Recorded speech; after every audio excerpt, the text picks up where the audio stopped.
Hi children, today I'm going to read you this book called Spring for Sophie. The author is Yael Weber and the illustrator is Jen Hill. Now this is a book about spring, but it's also a book about our 5 senses. We see with our eyes, we hear with our ears, we smell with our nose, we taste with our tongue, and we touch with our hands. When will spring be here? Sophie asked her mom. Spring comes slowly, her mom told her. How will I know when spring is coming? The first way to tell if spring is coming is to listen for it. When you hear the birds start to sing their songs to each other, that's when you'll know spring is coming. That's what spring sounds like. So Sophie listened.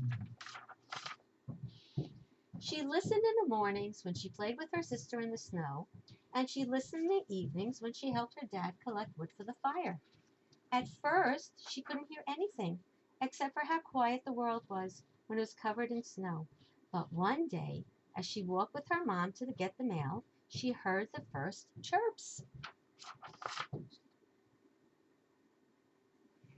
Every day, she heard more and more. First the chickadees, and then the mourning doves, and then the robins. Soon, she could hear all kinds of birds calling to each other, announcing that spring was coming.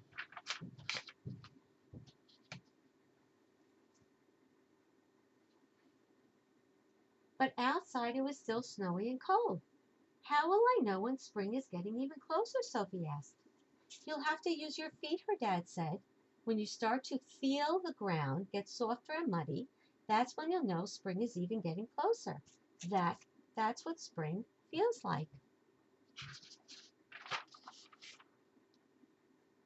So Sophie paid extra attention to her feet. She's skating, she's jumping in the snow.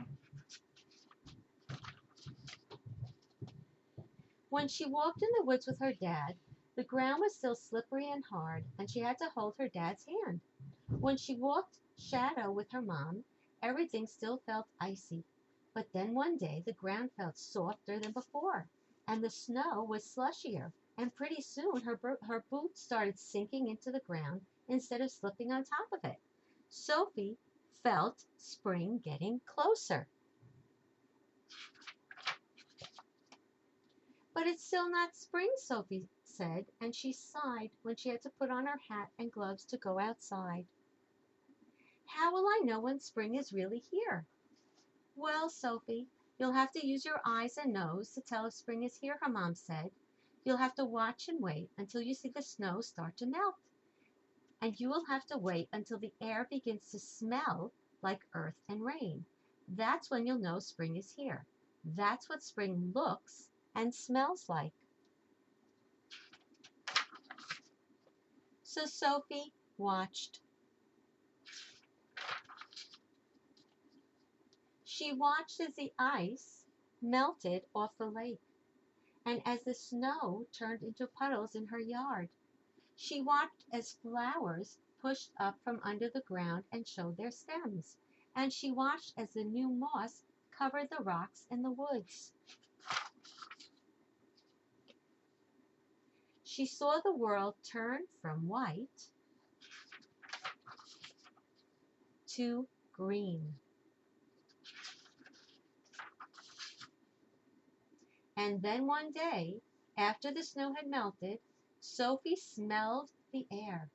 She quickly put on her rain boots and raincoat and ran outside. Sophie looked up at the sky as the rain started to fall. Sophie, what are you doing? She heard her dad call. Sophie stuck out her tongue to catch the raindrops. Now I know spring is here, she called, because this is what spring tastes like. The end. I hope you enjoyed the story. See you next time.